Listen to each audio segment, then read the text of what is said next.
Coba Anda bayangkan ya, ada sebuah perusahaan yang omset pendapatannya tuh anjlok lebih dari 20%, terus mereka nggak punya bos atau pemilik yang jelas. Ya, ibarat kapal tanpa nahkoda kan? Nah, bener.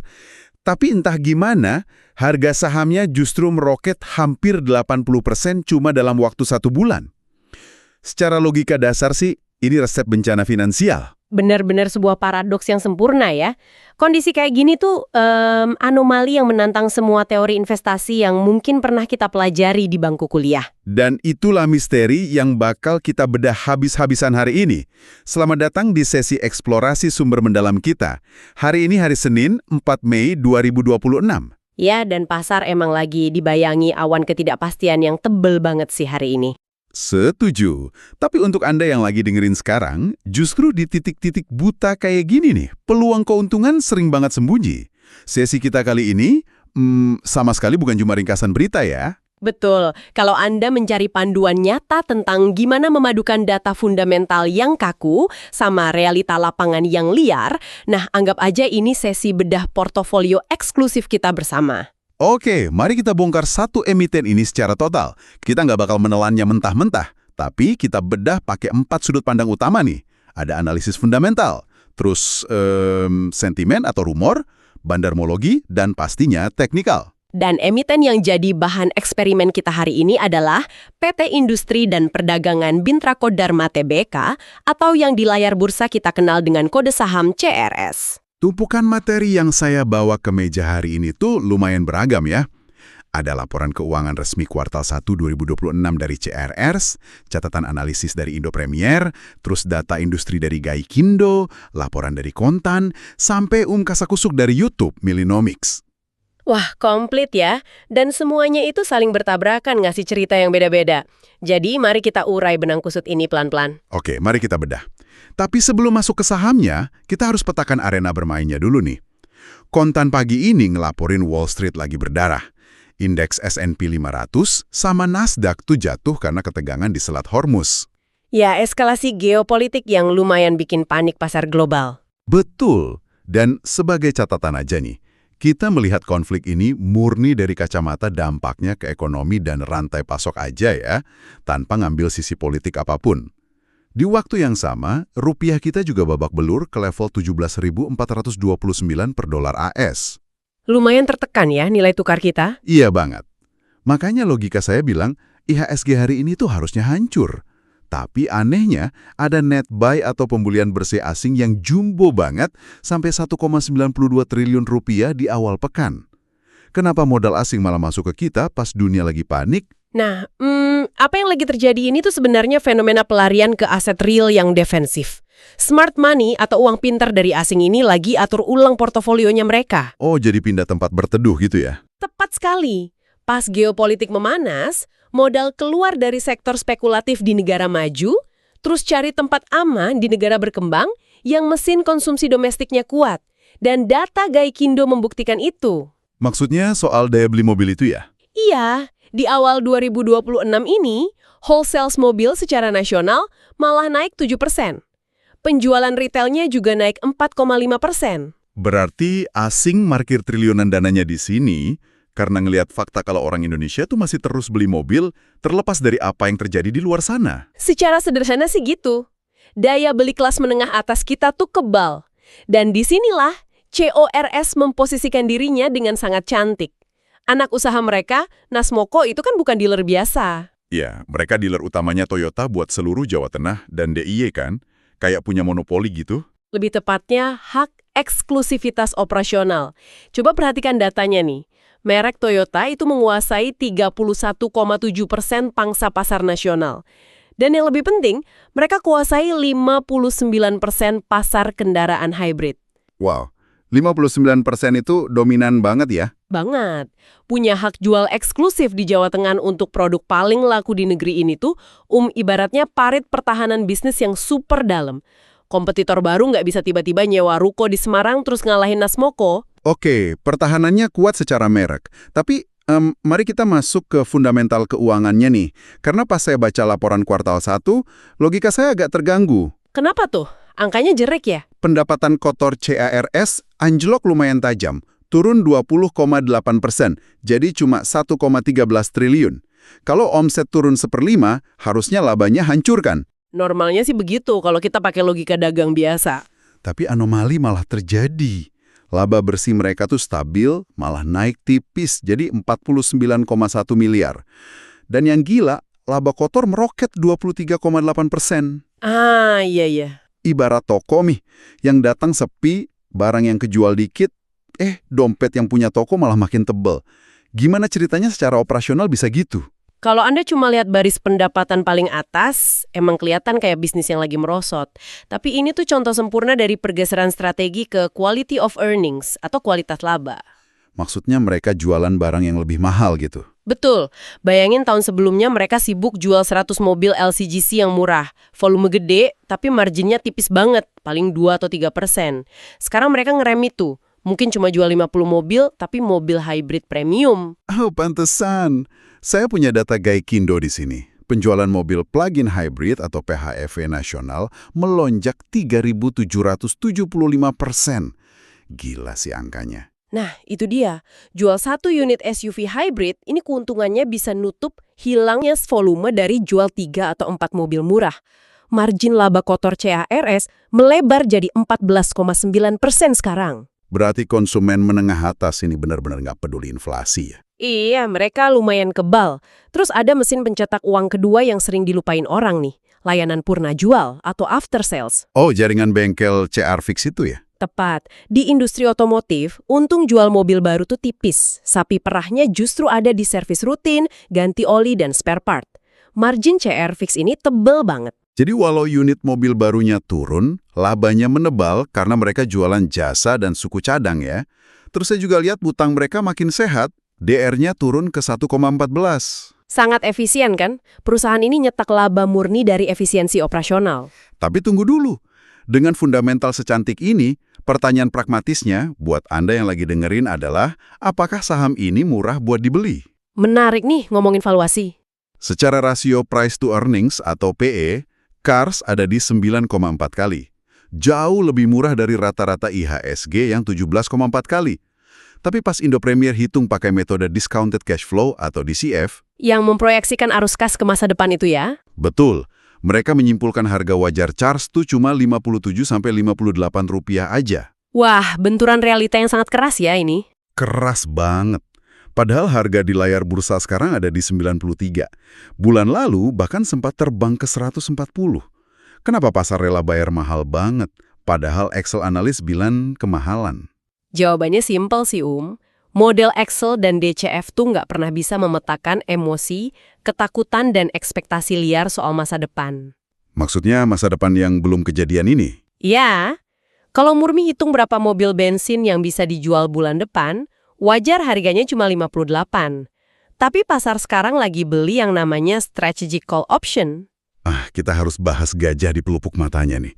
Rumor Huawei. Nah, itu dia bahan bakar utamanya. Saya mantau di YouTube Millennomics dan forum saham, retail tuh lagi euforia gila-gilaan karena rumor Kars bakal jadi mitra distribusi eksklusif buat kendaraan listriknya Huawei di Indonesia. Segede ini, narasi perusahaannya langsung berubah total dalam semalam.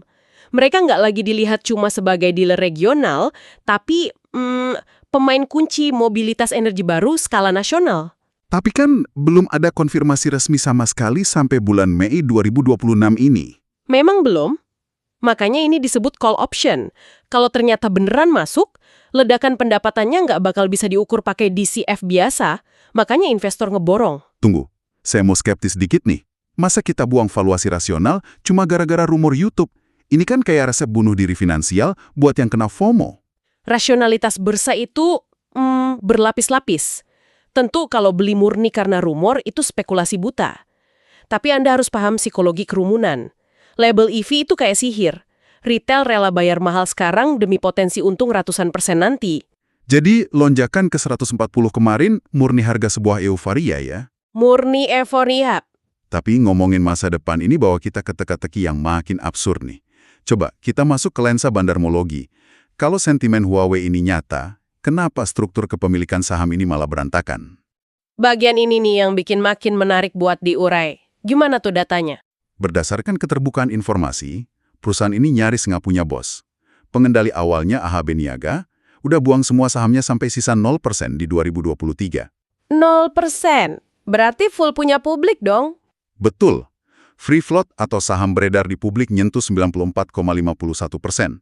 Dan yang bikin geleng-geleng, pas retail lagi berebut di harga pucuk 140 kemarin, orang dalam malah jualan. Ah, profit taking ya pasti. Iya. Komisaris mereka, Paulus Totok Lusida, ngelepas 135 juta sahamnya di harga 140 dan ngantongin nyaris-nyaris 19 miliar. Trimega yang punya 12% juga ngebantah mau jadi pengendali. Wah, ini secara harfiah emang nggak ada konglomerat di kursi kapten ya? Kenapa kalau kapalnya diproyeksi melaju kencang, nggak ada yang mau di ruang kemudi? Dan malah pada lompat bawa duit cash. Fakta ini menjelaskan dengan jernih kenapa pergerakan harganya bisa seliar itu. Bayangin bursa saham tuh kayak kapal pesiar. Pengendali mayoritas itu jangkarnya. Biar nggak gampang goyang ya. Betul. Pas ada badai rumor, pengendali nggak akan panik jualan atau borong, jadi harga stabil. Tapi karena 94% charge ini dipegang publik yang gampang panik dan reaktif, kapal ini nggak punya jangkar sama sekali. Oh, jadi satu gosip kecil di YouTube aja udah cukup buat bikin antrian beli dan jual jutaan lot. Tepat sekali, harga jadi gampang banget digoreng bandar atau spekulan. Bisa diterbangin puluhan persen seminggu, terus dibanting longsor dalam hitungan jam pas bensinnya habis.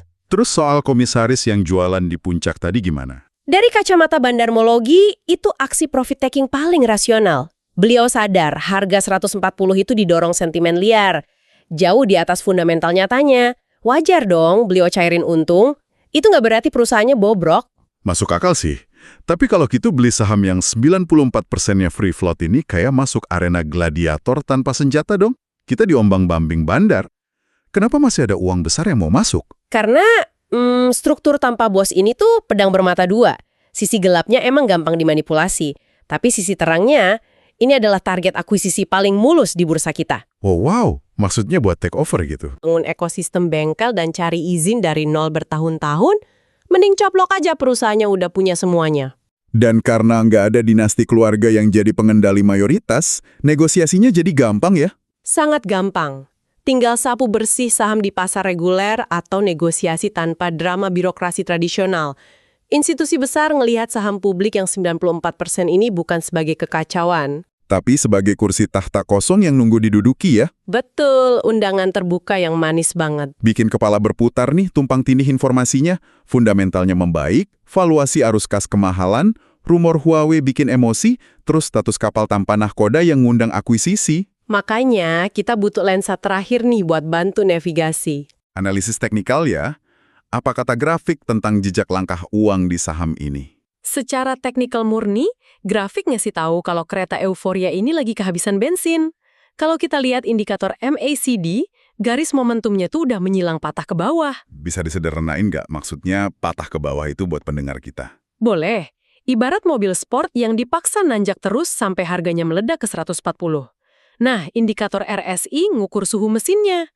Kemarin mesinnya ini udah overbought atau terlalu panas. Pembelinya kepenuhan. Jadi mobilnya harus menepi dulu ya, mendinginkan mesin? Persis. Sekarang harganya lagi dipaksa menepi ke 93 buat cari titik tawar-menawar yang rasional. Angka 93 ini jadi lantai pelindung sementaranya. Oke, lantai di 93.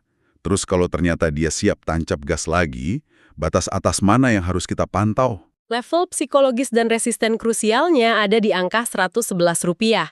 Di level itu, kemarin tekanan jual berhasil mukul mundur pembeli. Jadi, kalau harganya bisa tembus 111 lagi, itu sinyal bagus. Kalau tembus dan diiringi volume transaksi yang meledak, itu namanya konfirmasi breakout sejati. Sinyal kuat kalau institusi besar mulai masukin uang, mungkin karena rumornya bakal segera kejadian. Tapi kalau mandek di bawah 111? Ya, dia cuma bakal mondar-mandir nyamping aja, nyari keseimbangan fundamental aslinya yang emang jalannya pelan. Sangat jelas sekarang.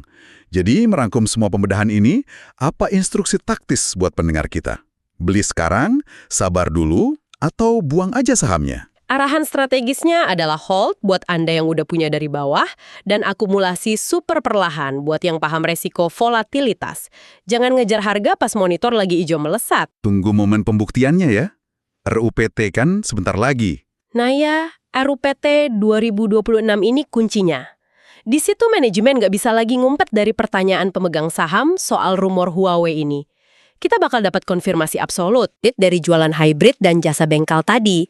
Selama margin laba di kuartal 2 bisa dipertahankan, operasional bisnis bakal pelan-pelan menjustifikasi ekspektasi harganya. Analisa yang luar biasa komprehensif.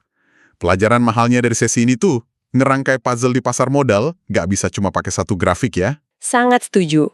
Kalau cuma lihat komset turun, kita bakal panik jual padahal kualitas labanya membaik. Kalau buta ikut rumor, bakal nyangkut nangis di pucuk 140. Dan kalau nggak paham struktur free float yang 94%, mental kita nggak bakal siap nahan bantingannya. Bener banget. Mensintesis 4 lapisan ini tuh satu-satunya cara buat menang ngelawan pasar yang beringas. Tapi sebelum kita tutup sesi bedah emiten ini, saya punya satu paradoks pemikiran nih buat Anda yang lagi dengerin, sebuah anomali yang selalu ngehantuin saya. Wah, apa tuh? Berikan kami sesuatu untuk direnungkan. Coba renungkan ini. Pas Anda ngelihat perusahaan publik yang 100% sahamnya dipecah ke jutaan masyarakat awam, tanpa ada bos absolut yang ngendaliin arahnya, apakah harga saham yang berkedip tiap detik itu benar-benar mencerminkan nilai perusahaannya?